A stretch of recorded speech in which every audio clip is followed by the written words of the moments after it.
Halo Sobat Manhwa, bagaimana kabar kalian? Semoga kalian selalu dalam keadaan sehat. Kali ini kita akan kembali melanjutkan cerita Kick-Off Sang Underdog Part 47. Bagi kalian yang belum menonton part sebelumnya silahkan cek playlist yang telah Mimin buat. Kalau sudah langsung saja kita lanjut ke ceritanya.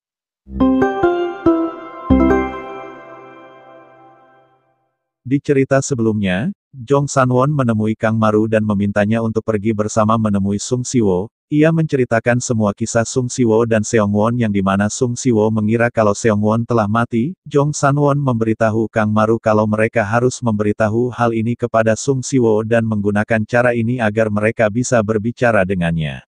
Keesokan harinya di klub sepak bola SMA Haja Jaehyun mengumpulkan semua para pemain. Ia memberitahukan bahwa tersisa 2 pertandingan lagi sekarang, dan jika mereka bisa memenangkan 2 pertandingan ini maka mereka akan maju ke final seperti yang mereka inginkan. Jaehyun sedikit meninggikan suaranya dan menanyakan apakah mereka ingin maju ke final sebagai tim peringkat pertama di penyisihan, atau ingin maju sebagai tim peringkat kedua di playoff. Sontak mereka bersorak dengan sangat lantang mengatakan kalau tentu saja mereka ingin menjadi tim peringkat pertama.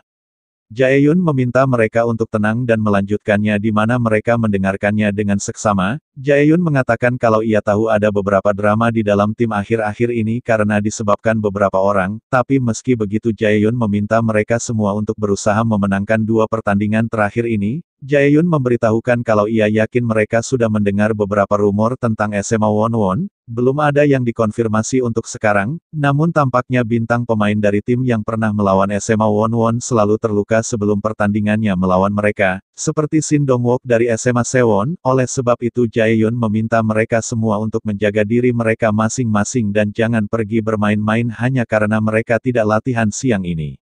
Tepat saat sesi peringatan selesai, Kang Maru langsung pamit kepada yang lainnya dan mengatakan kalau ada sesuatu yang harus ia lakukan. Sementara itu mereka mulai saling melirik satu sama lain merasa penasaran siapakah pemain bintang di antara mereka. Mereka begitu penasaran siapakah pemain bintangnya karena menurut mereka ini sangat keren. Melihat tingkah mereka Jaehyun dan Razor memasang raut wajah kekesalan, mereka mengumpat dan bergumam menyebut mereka dasar bocah bajingan sialan yang bahkan hal kecil seperti ini selalu menjadi hal penting bagi mereka. Sontak Yongjae berdiri dengan penuh percaya diri mengenakan pakaian tempurnya. Ia tertawa menyombongkan dirinya mengatakan kalau sudah jelas pemain bintangnya adalah dirinya. Ia meminta yang lainnya agar tidak perlu merasa khawatir dengannya karena ia akan mencoba berhati-hati dan menjaga dirinya dengan baik. Sontak Johnny juga mulai bertingkah melepaskan plester di hidungnya sambil mengatakan kalau sepertinya dialah pemain bintangnya. Tak ketinggalan Seng Ho juga mulai menyombongkan dirinya dan mengatakan kalau tidak salah lagi bintang utamanya pasti adalah dirinya. Ia memberitahu yang lainnya apakah mereka lupa siapa MVP di pertandingan terakhir melawan SMA Myongwon. Sontak Lee Min-yong menyangkalnya sambil menggoyangkan jari telunjuknya. Ia dengan ekspresi tengilnya mengatakan selama ia masih berdiri dan masih memiliki kacamatanya, maka Kang Maru yang akan menjadi pemain sepak bola sejati di mana ia yang akan berperan membantunya mengendalikan permainan.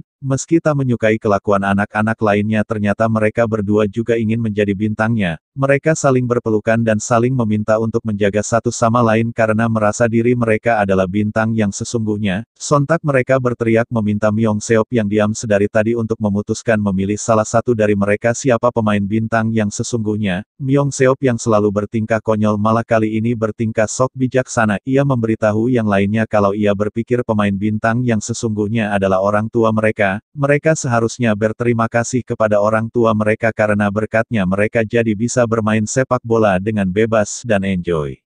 Sementara itu di tempat lain Seongwon memberitahu anggota gengnya bahwa bintang sebenarnya dari SMA Haja adalah Hong Hak-chul. Mendengarnya si Gondrong memasang ekspresi konyol dan mengatakan bahwa pelatih adalah jenis karakter yang sulit untuk ditangani. Sambil menutup matanya Seongwon menanyakan kalau dia pasti berpikir bintang utamanya adalah Sung Siwo. Si Gondrong menyangkalnya dan mengatakan kalau ia sama sekali tak berpikir seperti itu dan lagi pula Sung Siwo bahkan tidak pernah pergi ke sekolah. Ia lalu menanyakan bagaimana dengan bocah yang dipilih oleh Sung Siwo. Sepertinya dia memiliki sebuah sesuatu yang membuat Sung Siwo memilihnya. Seongwon mengatakan kalau ia sempat mengawasinya karena ia mendengar Sung Siwo sendiri yang memilihnya. Sambil menggelengkan kepalanya Seongwon memberitahukan tapi ia sama sekali tidak ada apa-apanya. Kang Tae yang dianggap sebagai pesaingnya bahkan berhasil mendominasinya dan dan dia hampir tidak bisa bermain di lini tengah. Dia memang berhasil mencetak gol tapi itu semua berkat pemain nomor 12. Dengan tembakan pelan seperti itu ia sangat yakin itu tidak mungkin akan masuk tanpa bantuan nomor 12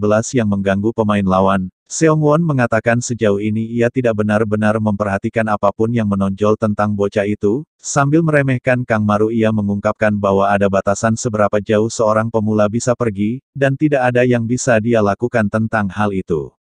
Sementara itu terlihat Kang Maru yang telah tampil kece menemui Jong Sanwon, ia meminta maaf karena datang sedikit terlambat. Jong Sanwon hanya mengatakan kalau ia berpikir dia tidak akan datang karena perkataan kasar Sung Siwo padanya. Sambil tertunduk Kang Maru mengungkapkan bahwa ia masih kesal dan membenci bocah itu atas perkataannya padanya, tapi bisa saja bocah sialan itu tiba-tiba berangkat ke Jerman kapan saja, dan ia tidak mau meninggalkan sesuatu hal seperti ini. Tidak peduli apa kata orang tentang Sung Siwo, ia merasa bersyukur kepadanya daripada orang lain, jadi ia tetap harus pergi menemuinya. Di dalam bis Jong Sanwon memberitahu Kang Maru bahwa SMP Wonwon tempat dulu ia bersekolah bersama Sung Siwo dan Seong-won adalah jenis tim yang tidak biasa. Pelatih tim ini adalah orang bernama Hyung Yu Sim dan memiliki banyak kekuasaan di Wonwon. Dia memiliki koneksi yang kuat juga dengan orang-orang SMA Sewon sama seperti dulu dan sekarang. SMA Sewon adalah mimpi setiap sekolah SMP dulu. Jika pemain bisa diterima di SMA Sewon, maka ada kesempatan baik untuk masuk kuliah dan menjadi seorang pro. Mungkin ini hanya sekolah SMA biasa, tapi para orang tua menganggapnya hampir seperti sekolah elit, dan Hyung Yu Sim bisa menarik apapun yang dia inginkan di SMA Sewon. Para orang tua pun melakukan apa saja untuk mendapatkan sisi baiknya di semua biaya. Jong Sanwon mengungkapkan bahwa ia yakin orang tuanya juga tidak terkecuali. Meski tujuannya bukan masuk ke SMA Sewon tapi pelatih selalu memastikan bahwa ia punya cukup waktu untuk belajar. Ia awalnya berpikir itu benar untuk semua orang, namun suatu hari ketika ia menonton pertandingan anak tahun pertama, satu orang ini dimasukkan ke permainan 30 menit di babak kedua yang tak lain adalah Seong-won, tapi kemudian mereka menariknya lagi keluar hanya 5 menit kemudian. Seperti yang para pemain seperti mereka tahu, jika mereka tidak mendapatkan kesempatan untuk bermain di pertandingan nyata, maka skill mereka akan menurun dengan cepat dan kehilangan gairah untuk bermain. Mengenai hal itu pelatih Hyung Yu Sim hanya mengatakan itu karena salah orang tuanya dia menjadi seperti itu. Jong Sanwon mengungkapkan bahwa jujur ia tahu apa yang terjadi dengan Seong-won kalau dia dibully habis-habisan. Tapi ia harus fokus belajar dan bermain sepak bola jadi tidak ada yang bisa ia lakukan. Pada saat itu ia juga masihlah bocah jadi ia berpikir tidak punya waktu untuk memikirkan orang lain. Ia mengabaikan apa yang sedang terjadi di sekitarnya. Ia tidak ingin mengorbankan dirinya sendiri untuk membantu orang lain. Dan kemudian ia melihatnya lagi di pertandingan terakhir saat melawan SMA Myeongwon. Seong-won tepat berada di sana menonton pertandingan tapi ia tidak bisa menemuinya secara langsung jadi ia menghindarinya. Ia merasa malu dan buruk tentang apa yang sudah terjadi. Sambil mencengkram dengan kuat pria mabuk di atas bis Jong Sanwon menegaskan tapi mulai dari sekarang ia tidak hanya akan berdiri di belakang dan menonton lagi. Setelah membereskan pria mabuk itu mereka pun keluar dari bis karena tempat tujuan mereka sudah dekat. Jong Sanwon terus bercerita dan memberitahu Kang Maru bahwa dulu Sung Siwo dan Seong-won sangat dekat, dan akhir-akhir ini Sung Siwo banyak memikirkan tentangnya dan bahkan berbicara tentang Seong-won. Mereka pun akhirnya sampai di tempat Sung Siwo di mana Jong Sanwon sambil mengatakan kalau ia harus memberitahu semuanya kepada Sung Siwo dan ia ingin tahu bagaimana perasaannya. Kang Maru yang tidak mengetahui tempat ini lantas menanyakan di manakah mereka sekarang. Jong Sanwon memberitahukan kalau ini adalah rumah liburan Sung Siwo dan ada lapangan sepak bola pribadi di belakangnya. Ia mengatakan kalau ia berani bertaruh Sung Siwo pasti ada di sini. Mereka kemudian mengendap-endap pergi ke lapangan belakang di mana di sana sudah ada Sung Siwo yang sedang berlatih. Mereka terus mengintai dari balik semak-semak dan bertanya-tanya bagaimana cara mereka mendekatinya sedangkan dia dikawal oleh pengawal pribadinya. Dengan perasaan cemas dan khawatir Kang Maru mengatakan jika Sung Siwo tidak mau berbicara dengan mereka maka pengawal itu pasti akan langsung menendang mereka keluar. Kang Maru menanyakan haruskah mereka memanggilnya saja. Jong Sanwon mengatakan kalau itu tidak akan berhasil. Sung Siwo selalu menggunakan earphone wireless saat dia sedang olahraga sendirian. Dan itu adalah AirPod Pro yang bisa memblokir semua suara-suara bising yang berasal dari luar. Selain itu tujuan mereka adalah menggunakan Seong-won untuk membuat Sung Siwo bisa berbicara dengan mereka. Mereka harus mencari tahu apakah dia akan kembali ke tim sepak bola atau dia benar-benar akan pergi ke Jerman. Mereka harus tanya ke dia sebanyak mungkin sebelum mereka diusir jika mereka mendapatkan kesempatan. Sambil melihat ke arah pengawal itu, Jong Sanwon bergumam mengatakan jika mereka menyebut nama Seongwon di depan pria itu maka dijamin mereka pasti akan langsung ditendang keluar. Pada kejadian di masa lalu ternyata Jong Sanwon melihat semuanya dan orang yang membereskan semua masalah itu adalah pengawal yang saat ini bersama Sung Siwo. Dia mencegah ibu Seongwon untuk menelpon polisi demi melindungi Sung Siwo yang jadi pelaku utamanya. Kang Maru mulai semakin cemas dan menanyakan kalau begitu apa yang harus mereka lakukan sekarang. Mereka tidak bisa pulang tanpa berbicara dengan Sung Siwo. Dengan ekspresi penuh serius Jong Sanwon mengatakan bahwa pasti selalu ada solusi atas hal seperti ini, jadi sebaiknya mereka mulai berpikir secara ilmiah di mana Kang Maru hanya mengiyakannya. Jong Sanwon pun mulai mengaktifkan otak supernya dan berpikir dengan keras. Ia terus mengatakan pasti ada sesuatu yang bisa mereka lakukan. Tak lama Jong Sanwon pun mengeluarkan semburan naga dan merasa sangat pusing memikirkannya. Kang Maru menutup hidungnya di mana Jong Sanwon mengatakan kalau sepertinya ia harus pergi ke kamar mandi karena semua pikiran ini telah merangsang ususnya. Mereka pun dengan cepat berlari dengan tergesa-gesa mencari kamar mandi. Sontak sebuah ide cemerlang muncul di kepala Jong Sanwon ketika melihat kamar mandi. Kang Maru dibuat kebingungan dengan tingkah Jong Sanwon karena Jong Sanwon mengatakan kalau sekarang ususnya telah baik-baik saja. Mereka pun masuk ke dalam salah satu kamar mandi di mana Jong Sanwon memberitahu Kang Maru kalau semua orang seharusnya memiliki sebuah kesamaan. Sung Siwo telah berlatih sejak pagi tadi jadi seharusnya dia nanti akan mengunjungi tempat ini. Jong Sanwon mengatakan kalau tempat ini aman dari pengawal itu di mana Kang Maru menanyakan dengan perasaan sedikit cemas apakah Sung Siwo benar-benar akan ke sini. Jong Sanwon hanya meminta Kang Maru untuk sabar menunggu karena ini hanya tentang masalah waktu.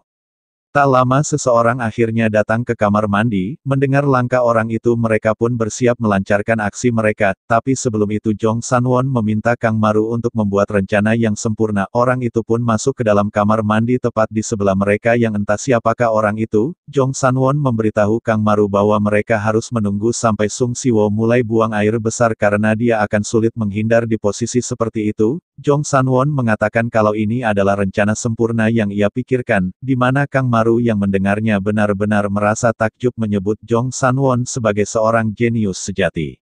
Tepat saat mereka mendengar sesuatu tercebur Kang Maru langsung membuka pintu dan berlari dengan cepat ke tempat kejadian. Jong Sanwon muncul dari samping sambil meminta Kang Maru untuk menjaga pintunya agar Sung Siwo tidak bisa lari. Jong Sanwon langsung berteriak dengan lantang mengatakan kalau Seongwon masih hidup. Ekspresinya seketika berubah ketika melihatnya dengan baik-baik siapa orang yang berada di dalam sana, dan ternyata itu adalah Ingeol. Ia menangis sejadi-jadinya sambil terseduh-seduh menanyakan mengapa mereka melakukan hal kejam seperti ini padanya, kenapa harus dia yang harus mendapatkan perlakuan seperti ini.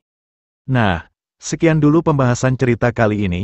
Perjalanan Kang Maru masih jauh, dan banyak hal yang akan terjadi dalam hidupnya.